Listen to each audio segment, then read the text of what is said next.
The very essence of the mental game is this. The only reason an event matters is because we make it matter.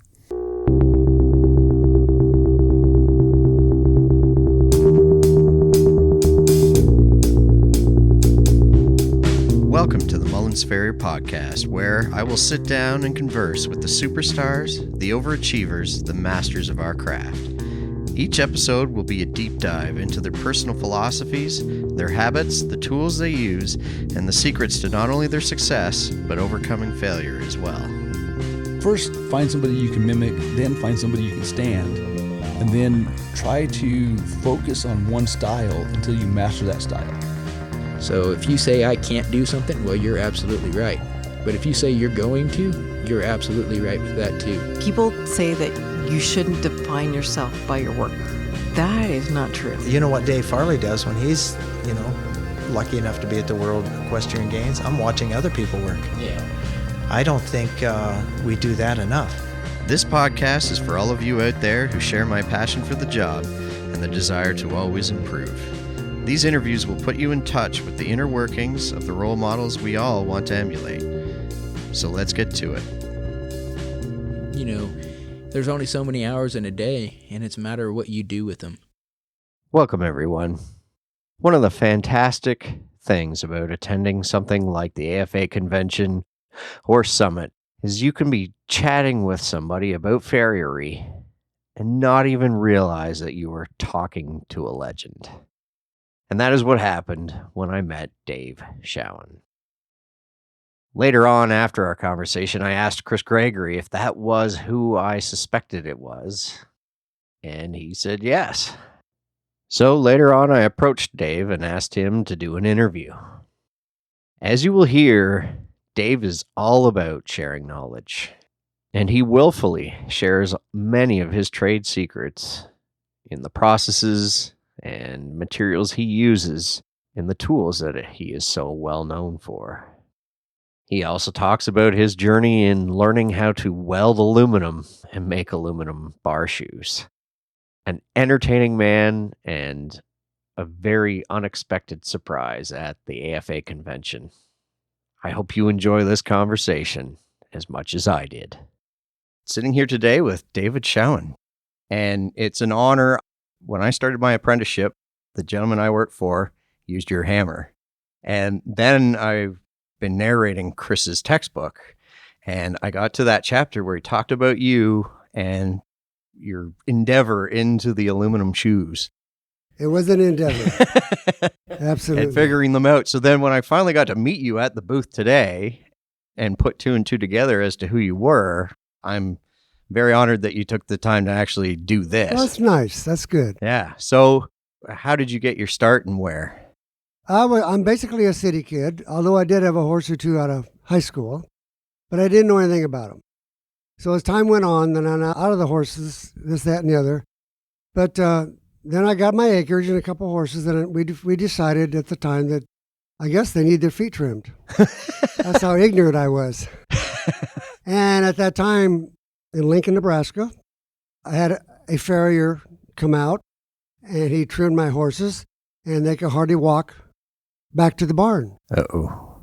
And I was never in a fancy place. I was definitely a backyard horse owner, which is okay.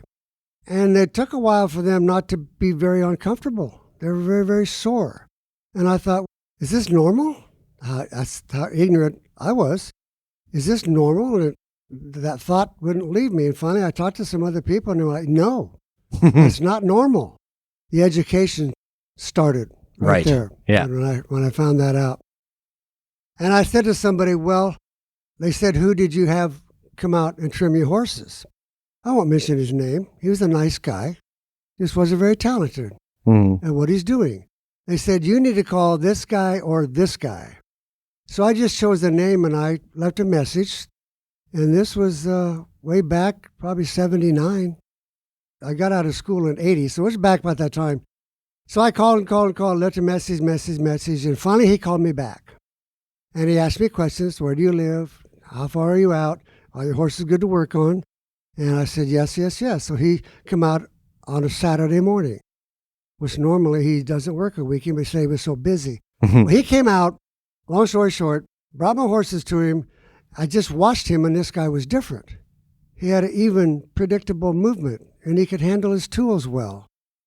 And he got done with one horse, and I was expecting this horse to limp back to the barn. Yep. No, he went back to the barn without a problem. And I'm like, oh, this is why I need to be using this guy. Right. So we got all done, and the name's Gene Cunningham. I said, Gene, can I get in your appointment book? And he said, no. And I went, what? I just paid you. My horses were good to work on. Why won't you come? He said, you're a backyard person. I do mostly show barns and people that show the horses regularly. In frustration, I looked at him and I said, well, what am I supposed to do? He said, well, go to farrier school. I went, what? It's another sign of my ignorance. I went, what? Farrier school? He said, yeah. I said, there's a school for this stuff? I thought maybe he learned this as a family tradition from a grandparent or a father that did this. Well, I come to find out outside of Lincoln, Nebraska, there's a school. And I thought, wow. And I was working in the city at that time and had a pretty good job. And I thought, you know what? I talked to my wife. So I'm gonna go talk to this guy. This Charlie Hill's his name. And I went out there, and I found him, big guy. I said that Gene Cunningham said I should come talk to you about coming to your farrier school.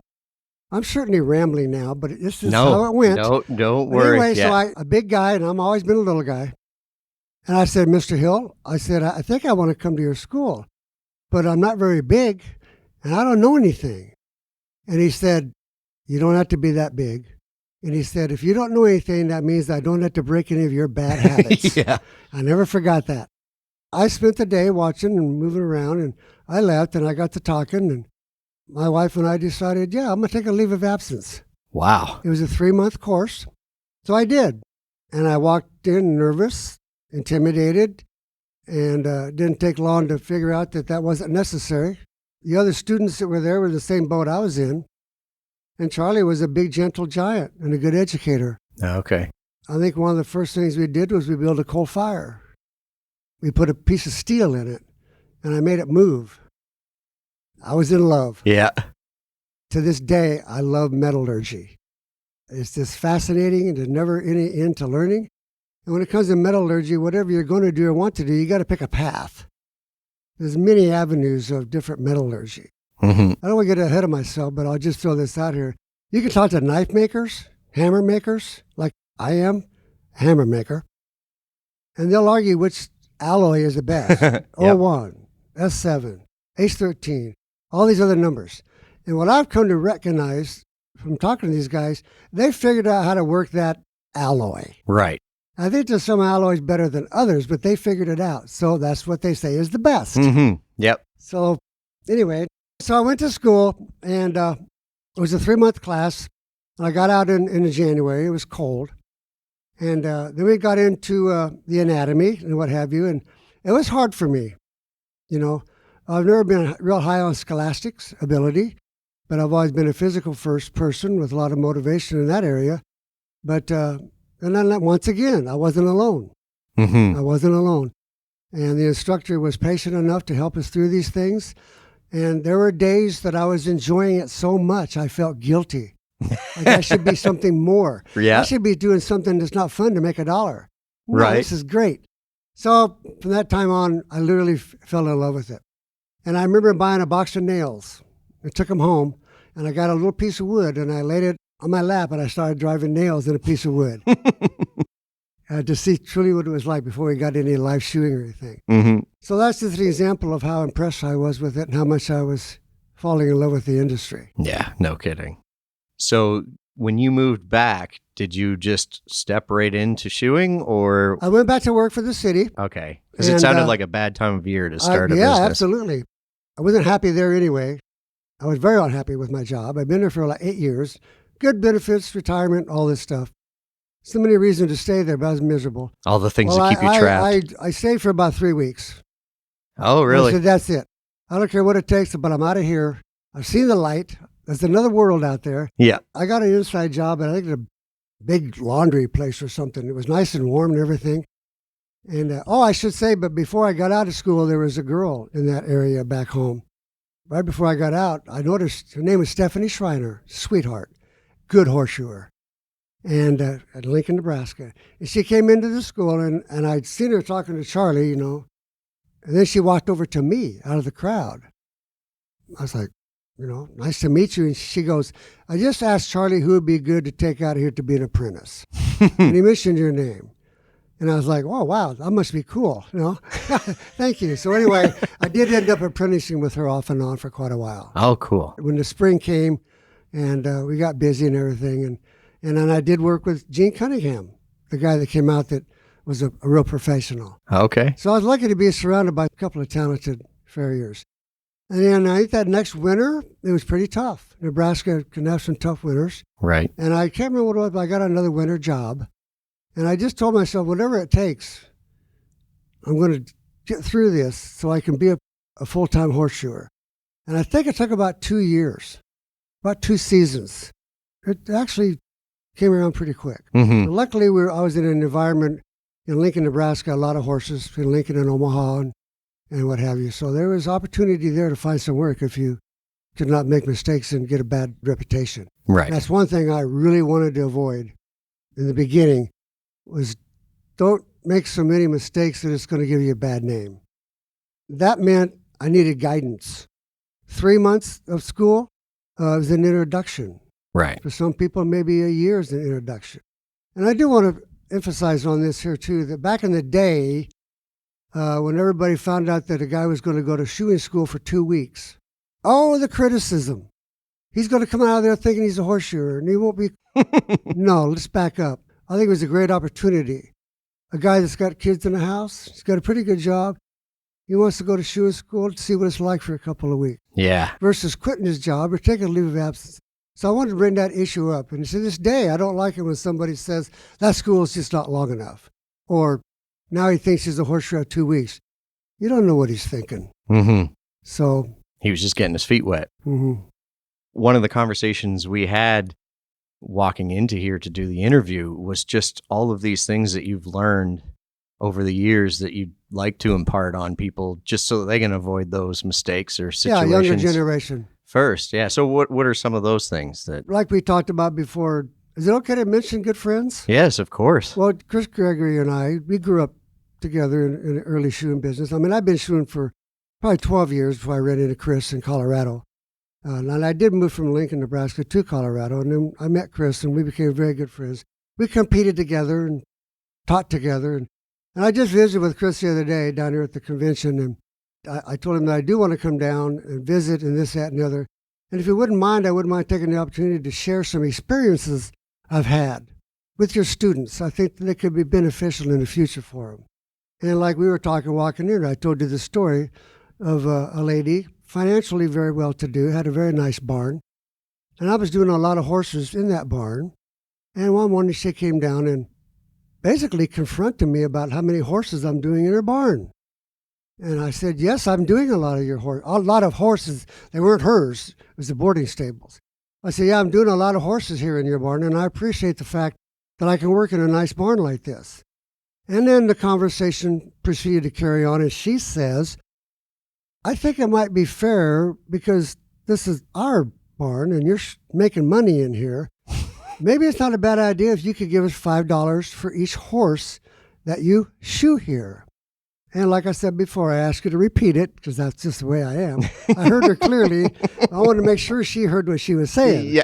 Okay, so at that point, what an opportunity to be negative. Oh, yeah. What an opportunity to take offense.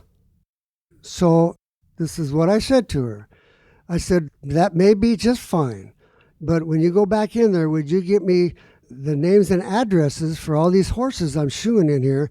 I want the owners' names and addresses so I can send them a bill so they can send you $5 for every horse. And it was pretty amazing. She just kind of looked at me, took a deep breath, and she said, Dave, let me ponder on that a while. And she walked away, and I just had a smile. Mm-hmm. There was no getting mad. There was no negative. I wasn't offended. And in my earlier years, I probably would have been very offended. Yeah. Well, this is graduating into being a professional in many different ways besides just shape of the shoe, nailing it on. And if you don't try and get along with the people, not going to matter. No, the horses don't cut the Not gonna checks. matter. I knew a horseshoer that was pretty talented, but he had a personality like a rope burn, and it cost him. Yep. It cost him many times. People would call me, "Oh, I just had this so-and-so out here, and he's not coming back, and could you come out?" or whatever. So it's something to think about. Mm-hmm. So there are some things when I do get to Chris's, that I will, that I want to share some of these things that maybe will help these young people in the future. Yeah. And another one, and then I won't dwell on all these. I need to write all these down before I forget them, but and you're going out to a place, and I did a lot of backyard horses, and that was okay. They're some of my favorite customers. Versus shoeing for some world-class horseshoers, which I did for quite a while. But you get out there, and they're saying, "Well, Dave, the next time you come, if I get my neighbors to bring their horses over, instead of you doing 3, you could do 5 or 6 or 7. Would it be cheaper?" Mm-hmm. Once again, Yeah. I'm like, in my mind, I'm like, really? What? So here's the deal. I asked the lady, I said, "So you want me to give you guys a discount? Instead of doing 4 horses, I'll do 5, 6, or 7. And now I'm going to do them cheaper." I asked her if she worked. She goes, "Well, absolutely." I said, "Do you ever work overtime?" She goes, "Yeah." I said, "When you work overtime, do you work for less money?" She just stared at me and went, "Oh, I'm sorry." And I said, "The answer's no." Mm-hmm. So once again, you're going to get some questions like that. Everybody's going to get them. Yes. Yeah. Everybody's going to get them. So And that's it's just an one opportunity, one isn't of the it? stories. Yeah. But I will say this one that irritates me today. The guy called me out, and I was starving for business. This is very, very early. And he had a draft horse. He wanted shoes on the front. This is a big old horse. I had one of the guys go with me. They went to shoeing school with me. We started working on his horse. He was unruly. He was rude. He was kind of dangerous. And I started driving nails in, and this big giant horse would rear up on his hind feet and kind of strike out with his front feet. I didn't get him done. I finally told the guy, "I can't do this. I don't want to get hurt." He was offended, but I left without bleeding, without having to go to the doctor. Mm-hmm. And it was a bad situation. I seen this guy about 2 years later at a farm sale or something. And he walked up to me and he said, "Did I learn how to shoe horses yet?" Oh. This is an example of some of the things that might rub you wrong. If he walked in here today, I'd probably stomp on his toe. Yeah. Not very professional, but I would enjoy it. Yeah. You're not worried about getting his business. No. No. So anyway. Well, and you and Chris competed together. How did you get into competition? When I was in Lincoln, Nebraska, and I've been out of school I shod there around 13 years, but from when I got out, for 3 or 4 or 5 years after I got out, we brought a guy to town to go to the Stewart Museum in Grand Island, Nebraska. Had a blacksmith shop there, beautiful place. And the guys that I looked up to in Lincoln, Gene Cunningham, they brought, I forgot his name just now. It sucks to be 73 years old. I don't know what my excuse Frank is. Turley. Hey, one of my wow. heroes. Yeah. So he was my first clinician, and he showed me some better ways to make a horseshoe, more efficient. And the less you struggle, the more fun it is. Mm-hmm. Sometimes the less you struggle, the more you'll learn because you've hit a wall. Get some help. So anyway, and then we had little competitions, kind of put money in a hat back home. At the time I was in Nebraska, back at that time, I was reading about the guys in Colorado on the Front Range. Bill Nelson, Kevin Hall, some other guys. And they were going to Durango, Colorado and competing. And then I always get the results through the Anvil magazine, which a guy I think made out of Colorado. I'm like, wow, and they got 3 divisions. I could fit in there someplace. It's got to be a division low enough for me where I can go. So I kind of would dream about going to Colorado and meeting these people.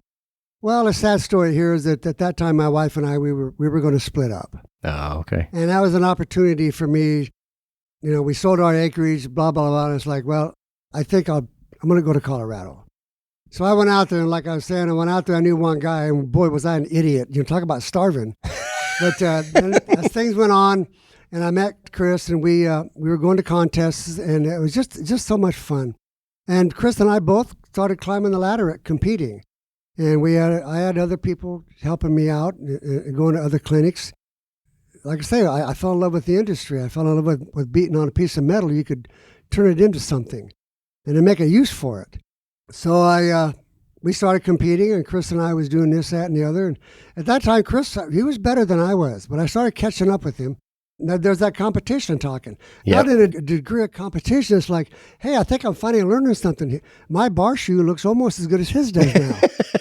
That's what goes on in you. Yep. So we're going on. We're going to contest. And then I had another friend. I made a good friend in Colorado. And we started running all over, going to Oklahoma and Kansas and this, that, and the other. I started placing. And I started moving up in the division. I was never a big open Division III guy. These guys walk on water, as far as I'm concerned. Yeah. And I don't know if I had the brains to get where they were at or the patience and the energy. I respect these guys so much for what they've learned. And I do want to throw in, and they're so willing to share it. And people that criticize these competitors, I think it's not fair. Well, they just compete all the time, blah, blah, blah. You need to go meet these guys. These guys are respectful. They're pleasant to be around. And if you walk up to them and they're not busy and say, could you help me with something? They've never told me no in my younger years. Yep. So I just wanted to put that out too as something. So we got to competing, this, that, and the other. And I got to be pretty good. And then I got into, I found a niche that nobody else really that I knew how to do. And that's aluminum bar shoes in a forge. Now, this is actually written about in Chris's textbook. The dastardly deed of aluminum. And there was one older gentleman in Colorado, around the Front Range, around Denver area. And I talked to Kevin, I talked to everybody else, Chris, everybody else. Nobody knew how to do it. And this was quite a while ago. And I did run into one old guy, and somebody said he knows how to make aluminum bar shoes in a forge. And I went up, and I kind of knew him, and he kind of knew me, but I waited till he wasn't busy. We were at a contest. And I asked him, I said, I've heard you know how to make aluminum shoes. And I've been trying to do that. And he said, oh, yeah, it's not so hard. That was it. And I'm standing there going, and that was it. And I don't think he meant to be disrespectful to me. Maybe he didn't realize that I was begging for some knowledge. And I went, okay, thank you. And walked away. And I had some aluminum, and I was messing it all up and didn't understand what was happening. Why was it melting? I can't figure it out. And I think I had some aluminum that wasn't the correct aluminum to use, which in my personal experience, 6061, I'll repeat that, 6061 bar stock aluminum. You don't want this aircraft stuff. It won't work. Oh, you can't forge it. It's unpredictable, and it will bite you every time. For me, anyway. I never could figure it out. Reason I found that out is I bought some by mistake. And I'm like, what happened here? I don't know anything again.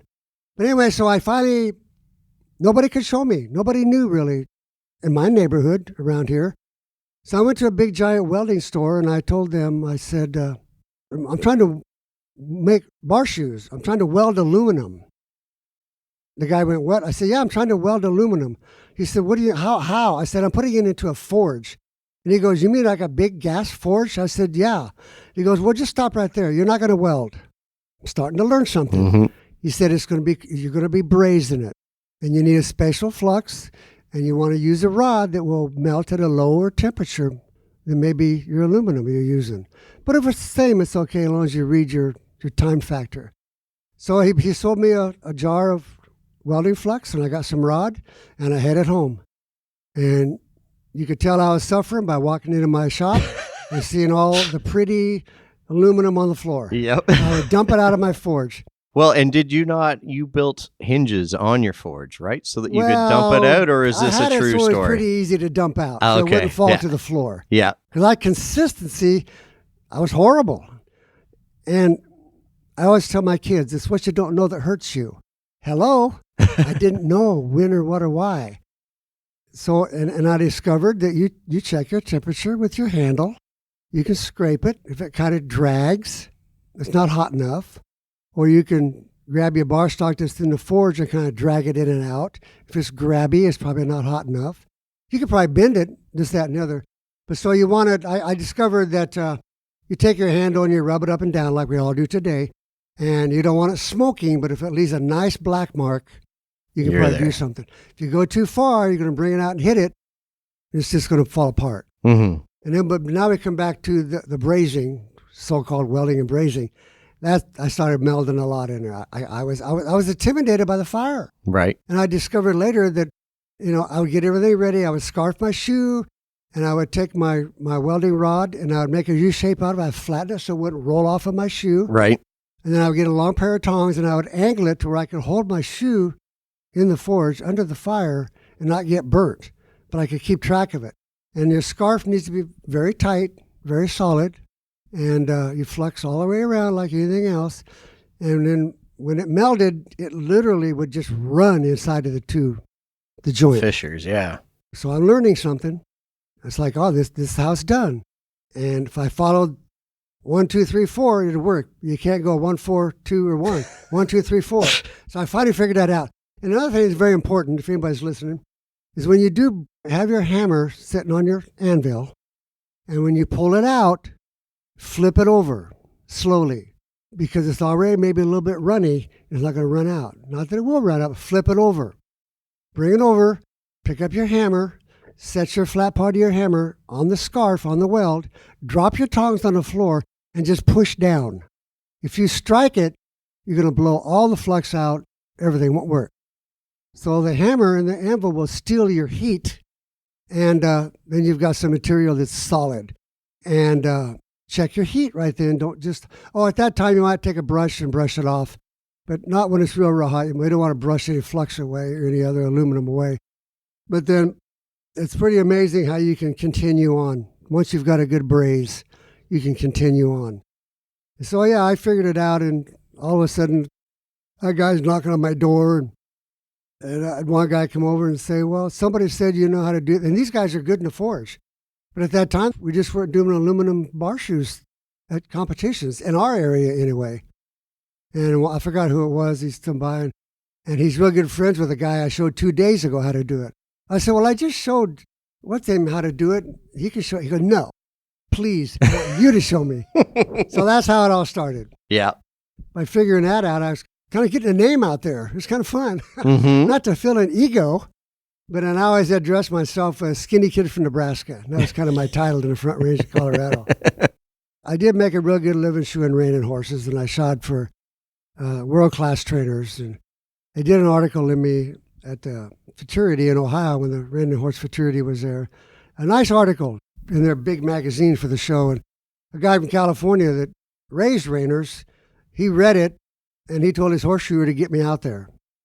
So to put on a clinic. Right, yeah. So the clinic was going to be shoeing reining horses, how, when, and why. And what? Making aluminum bar shoes. Holy crap, there was a ton of guys there. How am I going to teach these guys this? So I said, there's a lot of you guys here, so let's just gather around and make sure you can see what's going on. And if I have to break this down into groups, because there's some visual things you need to watch, we'll do that. And it was north of San Francisco. Okay. So we did a day of reining horses, and they asked all these questions and this, that, and the other. And one of my favorite is that my horse is sliding. He slides pretty good, but he's picking up one back foot and kind of picking up, setting it down. And I went, like maybe a back right one. Then it's the opposite diagonal. He's dropping his front shoulder on the left. So those are things that I learned over the years by talking to the trainers and going, why? Yeah. So anyway, back to the aluminum, and I got to the point to where I was kind of at the position I could get some clinics. And so I started doing clinics in Kansas and this, that, and the other. And the greatest part about that was the people you met. Yeah. And I'm telling you, this industry, we as farriers, there's so many good ones around. Mm-hmm. It's been very rare that I'd run into somebody that I would say is obnoxious. Yeah. Whether he's a farrier or not, he's just an obnoxious person. But our industry is so easy to make a friend in this farrier industry. And we just all want to share knowledge. We all have an opinion. It may be different than yours. It's like you got a horse with a problem. He says, shoe it this way. I say, shoe it this way. Both ways will probably work. Yep. So back to the deal.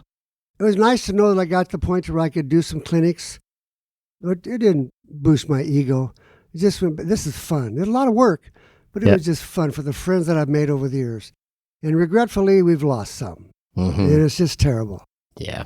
Down here this year, I've run into some old friends, and I just hope I see them in a year or two. Yeah. That is the beauty of these conventions. It absolutely draws people out that might not even be shoeing anymore, but gets you all together again. Okay, so I became a horseshoer, and I want to throw it out there that I apprenticed under Stephanie Schreiner, a female, the first ambidextrous person I've ever met in my life.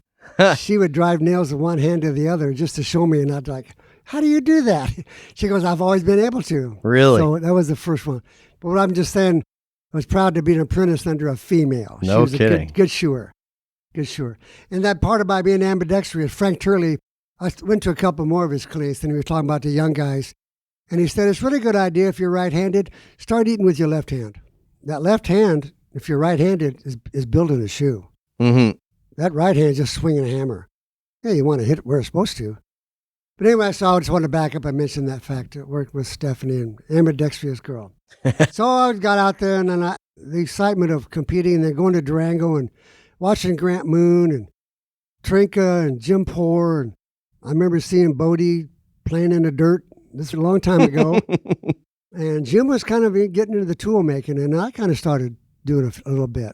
So now I'm not shoeing horses anymore. I did it for about 32 years, and finally had a pretty serious back surgery. And at that time, I changed my profession. I stayed in my tools, and we'll go over the tools here in a minute.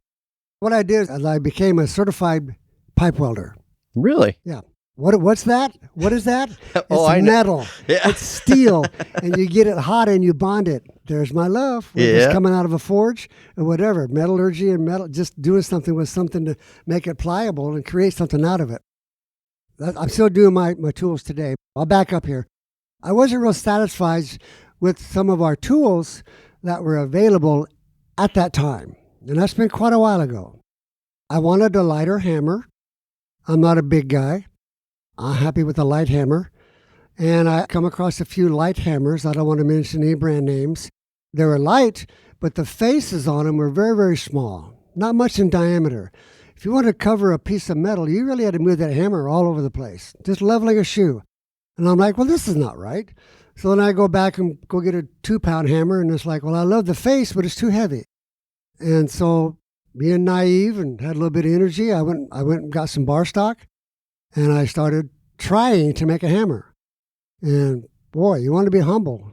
Try doing that. You don't know what you're doing. So kind of make a longer story short, after deciding what I needed to make a hammer, I didn't have power hammers back then in that day, and I still don't. Really? Nope. There's ways to get around it. You got to have a striker. Yeah. It's really nice to have some help. A human power hammer. Yeah. So a bit of advice out there, if you want to play a little bit, go buy a 2-inch square piece of bar stock. Make sure that when you get it, that it's not tempered. Mm-hmm. Chances are it's going to be very soft. It's going to be heat, and you can drill a hole. Drill a hole all the way through it. But do all this before you ever get it hot. Because once you get it hot, you'll never be able to drill a hole in it. This is kind of how I got my start. And I discovered, well, you can drill some of this stuff. But once you put it in the forge and bring it out, forget it. So I drill a hole, and you got a nice big round hole. Well, that's not going to work for a hammer. So I got a bunch of handheld punches or what have you, and you come up making this whole shape of an egg. Right. So anyway, that's what I did, and I made some hammers, and I'd swing them, and I didn't like them. They didn't feel good. They were clumsy. Never really knew why. So they were kind of short, stubby, I'll call them. And I discovered the height of a hammer, to me, is critical.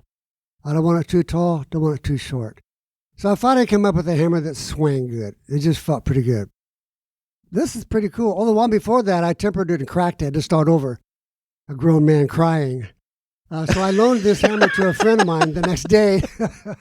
Yeah, talk about putting hours and hours and hours in something, and then okay, you made a hammer. Now you need to learn about heat treating. Yeah. You need to learn about normalizing and tempering and heat treating and what you do with each individual piece of metal, whether it be H13, S7, 4140, or whatever.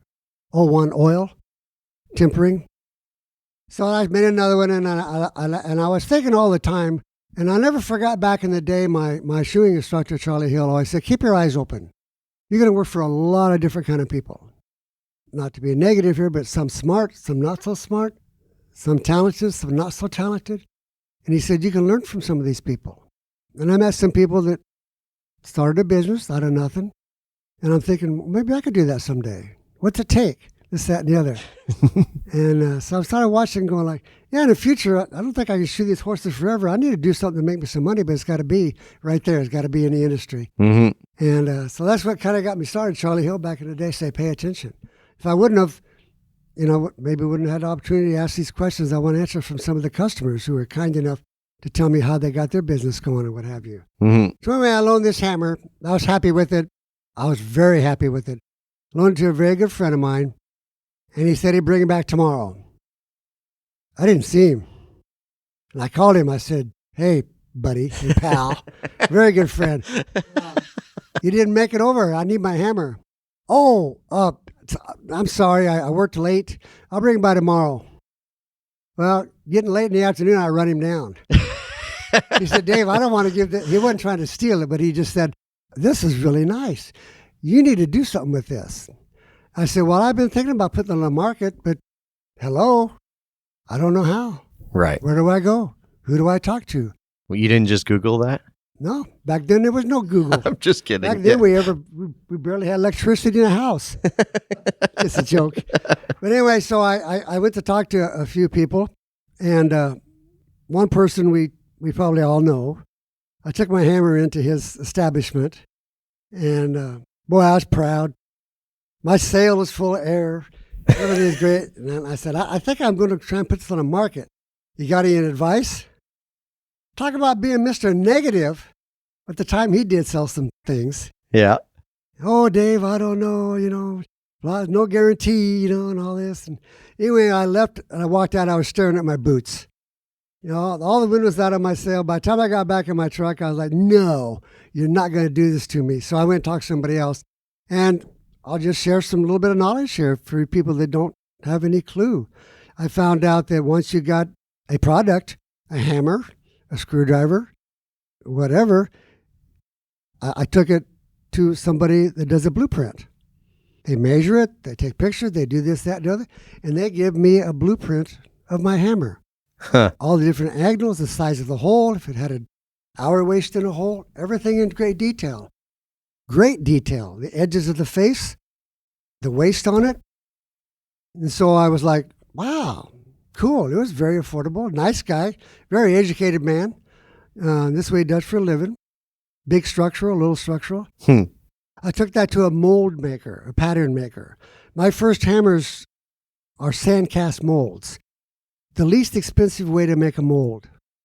And the next step up in molding metal, pouring it hot or what have you, is investment casting.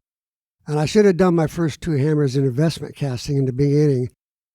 For the simple reason, when you get them from the foundry, not so much work to clean up. So that's how I got that started. Back to the deal.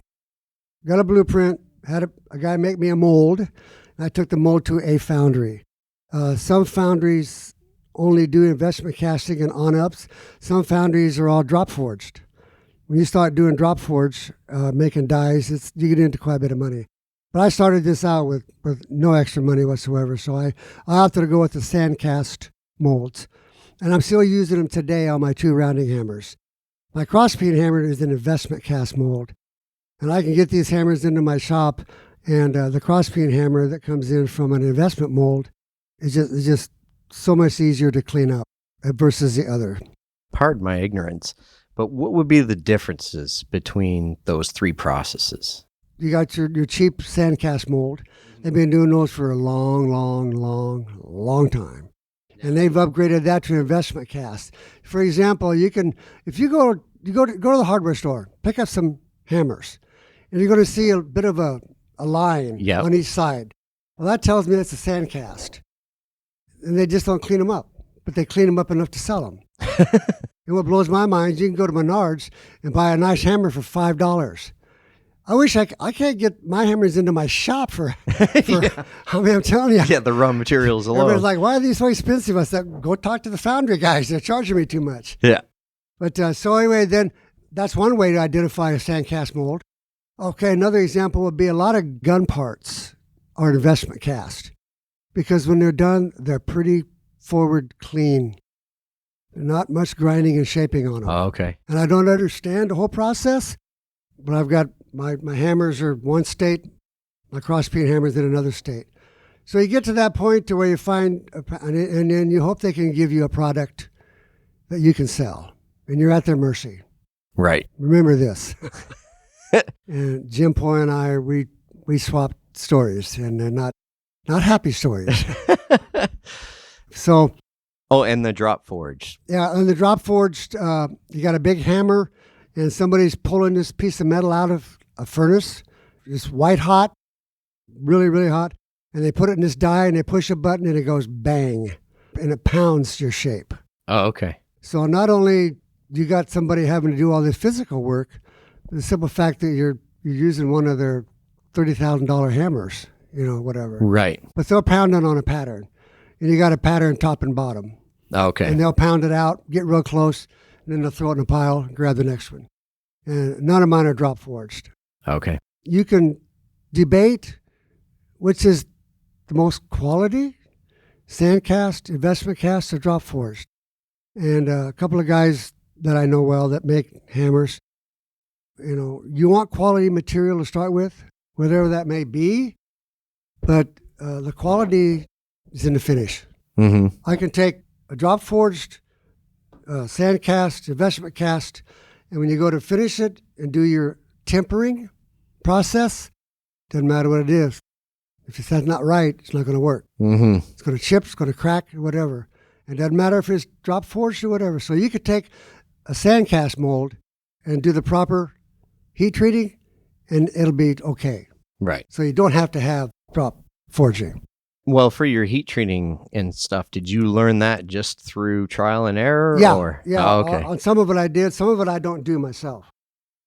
Some of the material I get my hammers in 100 at a time, you say, from my foundry, and I'm cleaning them all up, and I'm getting them ready, which is a process from when I get them to what I find acceptable. The top and the bottom, the face and the hole and the sides. And I do all this before I throw them in a forge. I put my name on them. But after that, they go to the heat treaters. But my hammers I'll throw it out there, no big secret. A lot of these are 4140. Okay. 4140 alloy has been around forever. I think that's what they use in Model A car axles. Oh, okay. So this is very affordable material. And it's pretty predictable to heat treat. And you buy the same amount in S7 or H13, big jump in price. Oh, okay. A totally different material. So let's back up to the 4140. If I want to heat treat one of my hammers, this is something that people can pick up on. I'm sharing a lot of knowledge here, but it's okay. Don't feel forced. I have no competition. I love them all, even if they don't like me. My hammers that I normally send off to the heat treaters. And what they have to do is, because these hammers have been abused, they've been knocked around, they've been hot, been cold, you've grinded on them, there's a lot of stress in them. Under a microscope, you're going to see there's a structural grain, kind of like wood. Right. Goes one way. A metal has got its own mind. You need to realize it's got a lot of stress. So if we would just go to take one of those hammers and put it red hot, stick it in the water, and go to use it, it's probably going to blow up on you. Right. It's going to crack, like shrapnel. what have you, because it's full of stress. You didn't give this respect.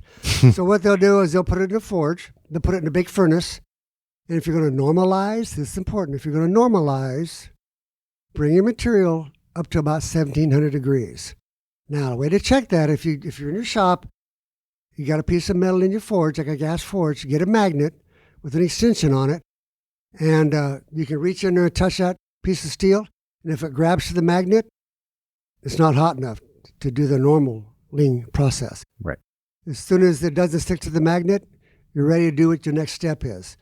You want to put it in something that will take hours and hours to cool. And in that process, the stress will start relieving in the material. Okay. So you come back and you're normalized. You've taken the stress out. You normalize, that's one reason to normalize. And another reason maybe normalize something is because you get a piece of steel and you want to drill it and you can't. You can do that, it will make it softer. At the normalization stage. Yeah. Okay. Yeah, especially if you get around S7 or H13. So anyway, then you've done that. Now it's time for the heat treating. Here's where the artwork comes in, the tempering. Mm-hmm. The tempering. I got a big barrel of water and salt called Brian in my shop. And it's a plastic barrel. It's big. And I will say this, make sure the lid is always tight. if that's in your shop and you leave that lid loose, all your metal in that shop's going to be rusting because of the salt. Right. It will bite you in the butt. I've got my lid tight on there, and I've got probably a 20-pound weight on it. So it'll just ionize the air or something? I can't explain it. All I know, they say you live by the ocean, things rust. Right. Yeah. Okay. So I come out there, and my J-sharp tongs and tools are rusting, and I'm like, what is, I come over here, and I discovered, I'm looking around, and I didn't know this. And then I discovered Brian will rust all your tools. So I can say I've got 45 to 60 hammers I need to heat treated. I can do 2 or 3 of myself. In the process, I normalize, I do this, that, and the other, and then I can quench them in the salt water, Brian. But after 2 or 3 hammers, my water's too warm. It's going to start changing on me. Right. From the first time I put material in that water, I want at least room temperature. I don't want it really freezing. The second, and by the time I get to the third hammer, the effect is going to be different. Okay. And then I'll be in trouble. I may be selling something that's not quite right. Right. So I send them all off, and then they do that. So, and both of all my hammers are 4140. Okay. So that's the process. So when you send them to there, and I request a certain hardness, I don't think I'm going to go there, not because it's a trade secret, but I don't want somebody to do what I do, and then they do it, and the hammer breaks, this will make us hurt. Yeah. Right. Check around. Do your research. Check around. Yeah. Talk to your metallurgist people. Like, what's too hard that might be dangerous, and that can happen. Mm-hmm. And I know some guys that started in the business, they were breaking a lot of hammers, cracking them. Oh, really? Either they didn't normalize correctly, take the stress out in the beginning, or they were just getting this material way too hard for its own good. All I ask with mine is that it does not dent. And I know what it takes. I go by Rockwell. There's a chart called Rockwell. Yep. And there's a chart called Burnell. And I go by Rockwell. So I request my people at the heat treaters to do a specific this, and this for me. And they go up and down. So you got to be careful. So talk to anybody out here doing this, and we're all fighting the same battle. So they won't be consistent? The first thing I'll do is I get a batch in, which I may have been promised to get them back in 3 weeks, and it's months. Yeah, Part right. of the game, folks. Yeah. Get used to it. I'll take them, and I'll just see if I can dent them. I'll just strike them on something, and without looking, I can listen and about tell, but I'll turn it over, and if they're denting, and there was one time quite a few years ago that's all I could get. So I did sell a few. And a couple of guys said, well, how come your hammers are denting? I said, well, I don't want them to break. That's true. I don't want them to break. But it's a process that I couldn't control it. I was depending on them. Right. So that's what I do, and you can play with that. And then we get into the creasers and the pritzels and all that. The reason I'm rambling here is because we're talking metallurgy and tools, and I love it. I want to share maybe some people that just don't know, that want to know some of these things. Yeah, of course. And I got some people that always say, oh, Dave, don't share your secrets. Don't share your secrets. Frank Turley says there's not secrets. They're for you to share. Yeah. I never forgot that. What a great guy. Yeah. And there's just some people that may rub me wrong, and I may not tell them all I could, but I won't say go away. You'll give them just You enough. don't have to kiss my butt. Could you be nice, though? Yeah. I'm ready to start a contest here. How about we meet in a couple hours? Who raised you? No, I'm just messing around. But then I go into the family of what I call Cadillac steel, Cadillac metal, S7, H13, and then you drop down to my mind to 01 for making these punches. And then you get into the knife makers. They're so over my head on the material they use, I couldn't probably begin to figure out when and why they use what they use. Yeah. And it's Cadillac material, some soft, some hard. But anyway, back to the S7, H13, that's what I make all my creasers and punches out of, mainly because I learned how to work it, I have a lot of faith in it, and I can do all the metal heat treating process in my shop. Oh, okay. And people say, what's the difference between H13 and S7? I've been told that H13 is tougher, S7 is harder. But I do know you can get both of them very, very, very hard. Okay. So when you buy this, say if you want to make a fuller or a creaser, buy an inch square, S7, and it will come to you very, very soft. And drill your hole, do your eye punch, and do your shaping that you can, and then grind it all up and this, that, and the other. And because you've done all this to us, you've got yourself, hopefully, a creaser or a fuller, a tool. You like the way it looks, but it has to be heat treated. So the first thing you got to do is the first step, take the stress out of it. And with that, it's the same thing. I used to use lime and wood ashes out of a fireplace, but I had a big bucket, and I would take a bunch of metal and I would stick it in this either lime or wood ashes or vermiculite. I used to use wood ashes or lime, barn lime, and I would heat it up. But when I shoved my product into it, it would kind of come out of the bucket and twirl around, kind of like dusty. I didn't like breathing it or whatever. Right. I talked to somebody and they said, try vermiculite. And I'm like, okay, what's vermiculite? Well, you get it at the garden store and they put it around their plants and it helps hold moisture. They're little beads, they're BBs. Right. Yeah. Very affordable. So I thought, I'm going to get away from this wood ashes and lime stuff. So I'm back now to where I use vermiculite. Because it doesn't, when I shove something in, it doesn't come back up in my face. Like Without a fine cloud dust or what have you. Right. Right. And I'll get that very, very, very warm. And so I'll have a bunch of creases, say 8 or 9 of them in my forge, and separate if they don't get too hot. And I'll immediately go from there. If it's S7, do not, if it's the wintertime, have your window open and have that breeze right across your material. You will put a temper in it right away. Oh. Room temperature, everything when you work with stuff. And go and then shove it in the bucket. And then hopefully you come out in the morning and it's still kind of warm. And then the way I do this, like for 4140, they temper it and they make it hard, they draw it back. But with my material that I use, when I pull it out of the vermiculite, it took me hours to cool down from the forge. When I pulled it out at a critical state, which is 1700, that's pretty much hard. It's very hard right there. Okay. Now, that material, H13 and S7, is it's called air hardening.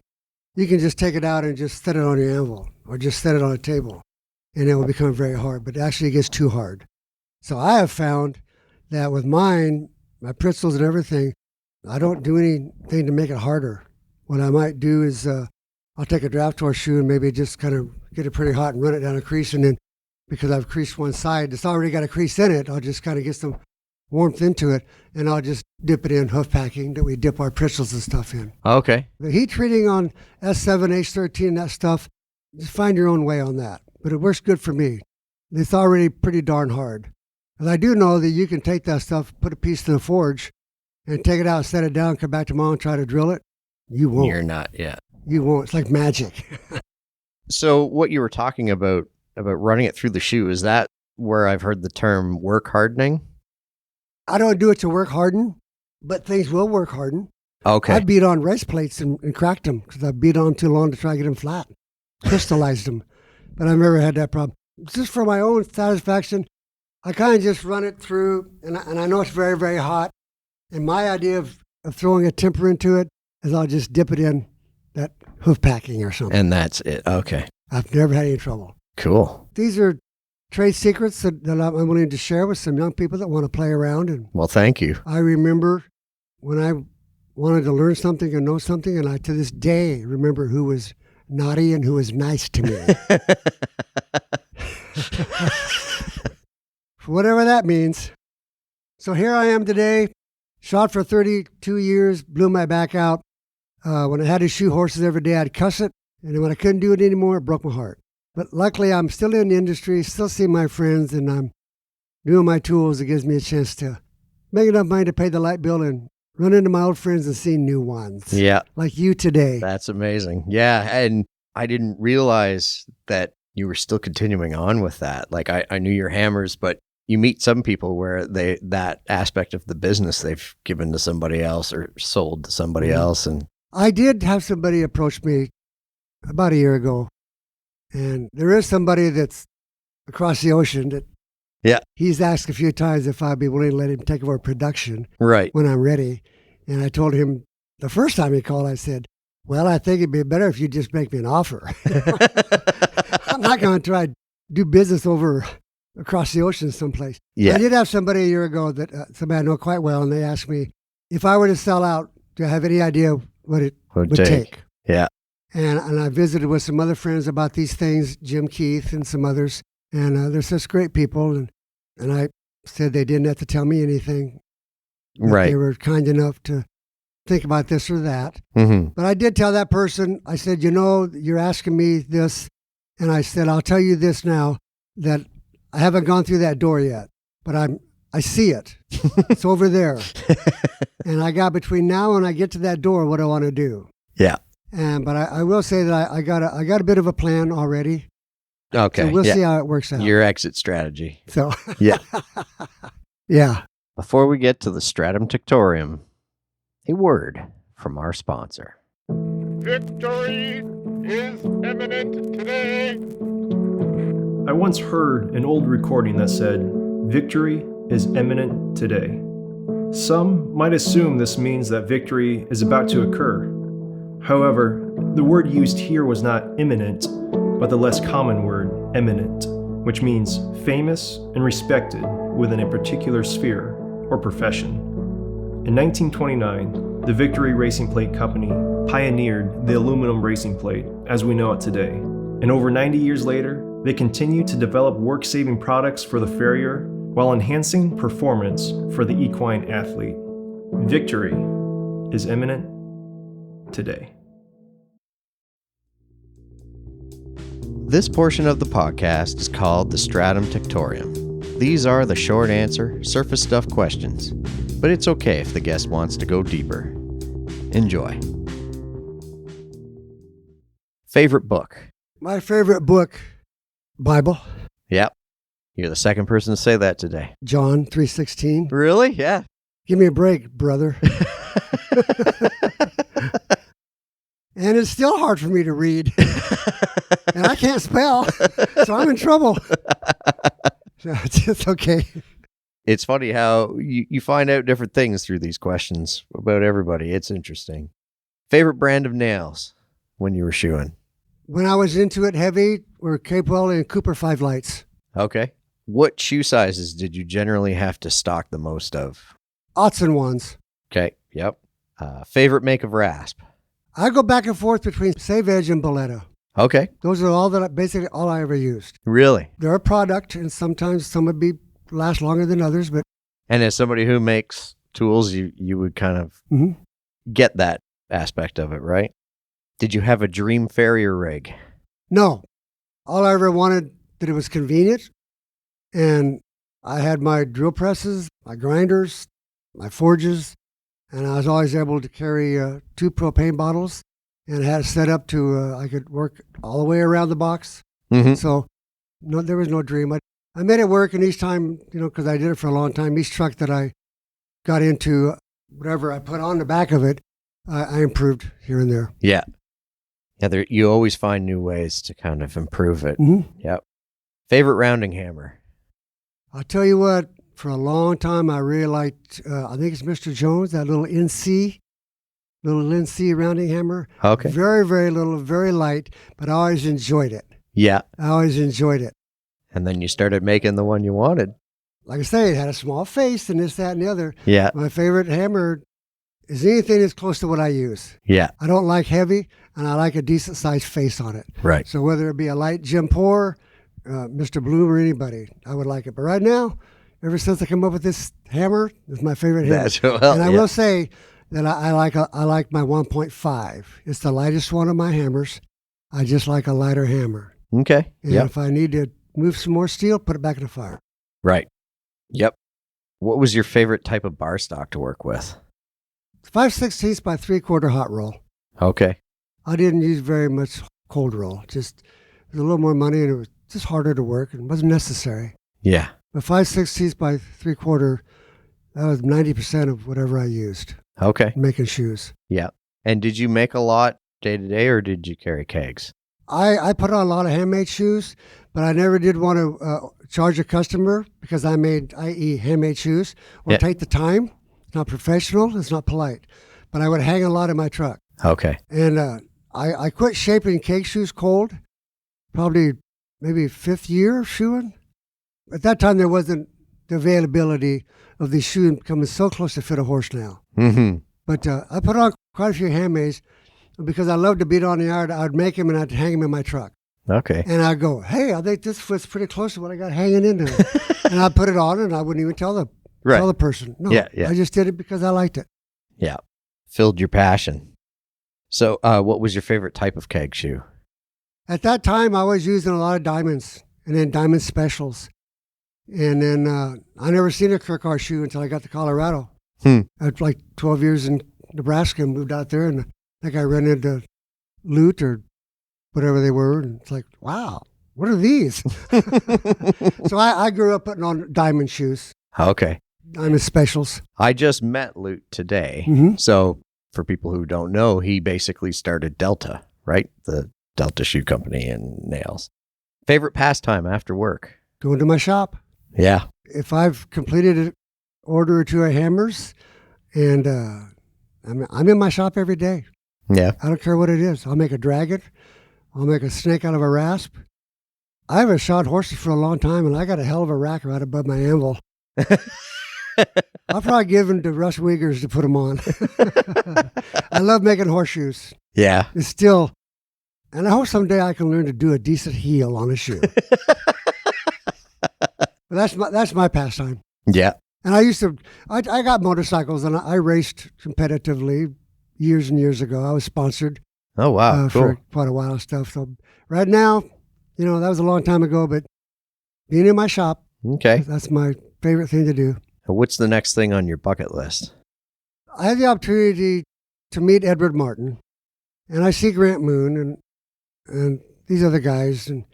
And here we've got a building that's 150 years old. We're talking about how old it is. Over there, I want to see the ironwork. Grant talks about some of the shoes he's seen on blacksmith shops at castles. Okay. One day he said he seen a heart bar shoe.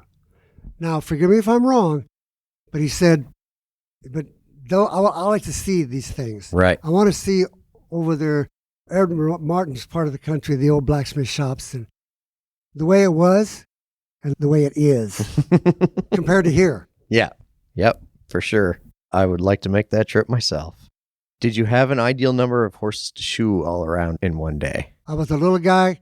4 was enough. Yeah. It's a lot of work. Depending on where I was at, and if they were rented horses back in the day, we couldn't buy slide plates. You had to make them. I had 2 professional trainers, and I had to make every one of them.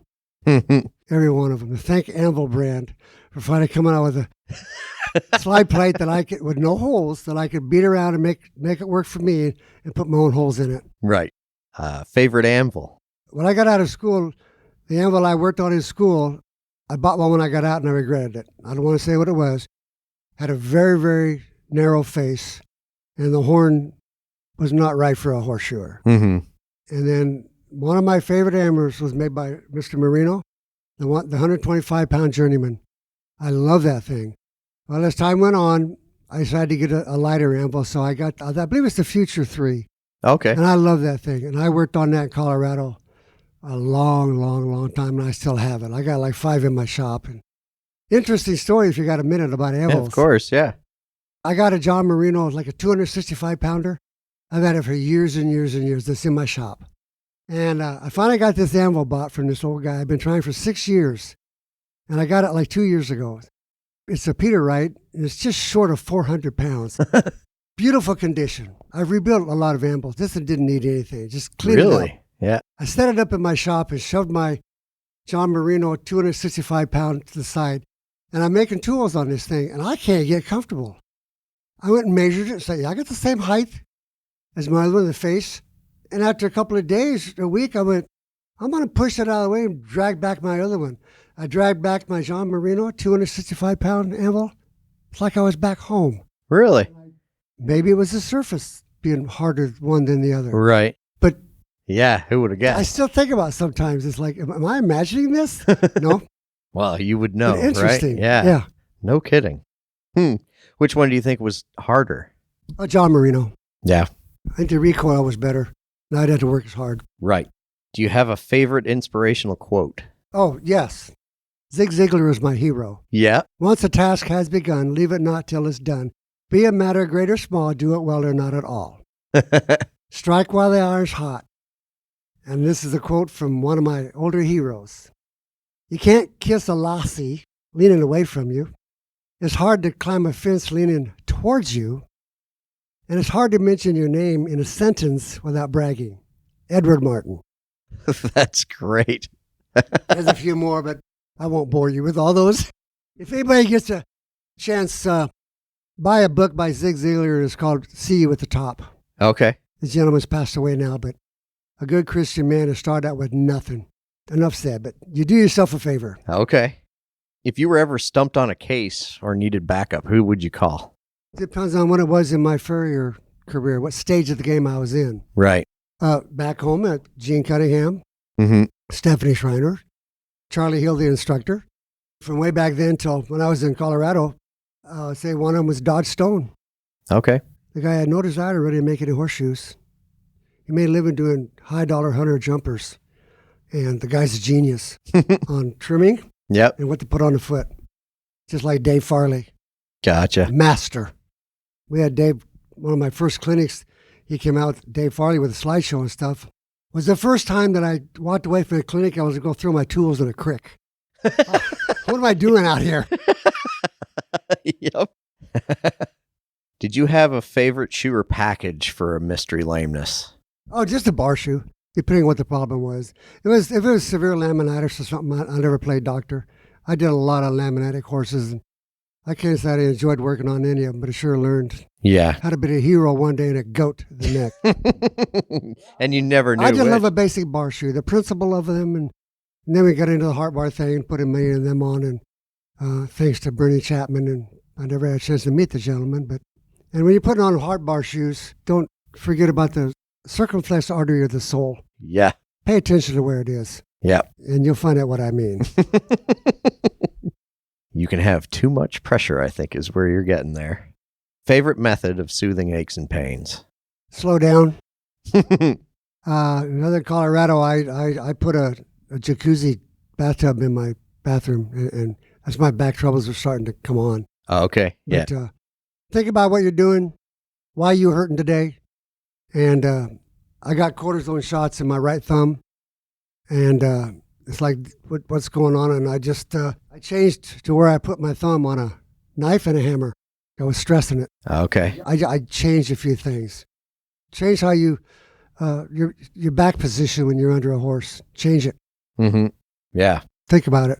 Yeah, because the long-term effects of some of those things, right? And it all sneaks up on you. Yeah. Favorite drink? They don't make it anymore. Knee-high grape, Oh, really? non-carbonated. You can't force me to drink carbonated anything right now. That show called MASH, Yeah. the little guy Radar, Yeah. knee-high grape. Okay. That was his favorite drink. And they did away with that drink years and years and years ago. Yeah, I don't think I've ever seen it. Favorite genre of music? I love Hank Williams Jr., his songs. And I love George Strait, but let's just go back to where it came from. Yeah. Hank Williams, Senior Hank Williams. Yep. I'm so lonesome I can cry. That kind of stuff. Yep. Wow. Yep. Do you work out? No. What would you have been if not a farrier? I'm not sure what that would be. It'd be something that I'd have to use my hands, Mm-hmm. whatever that may be. Yep. Construction never excited me much. I don't really care much for wood, but whatever it would take to use my hands to accomplish what I need to get done. Yeah. And the last one, the COVID question. If you've been locked down and stuck in a shop with somebody for a month, who would you want to be stuck in the shop with? Can I pick 5? Sure. It depends on what I'm doing, what I want to get done. Jim Keith. There you go. Jim Keith. Yeah. I've hired him to come to my house in Colorado and give clinics. I've had Shane Carter come in, and that's a tough question. Yeah.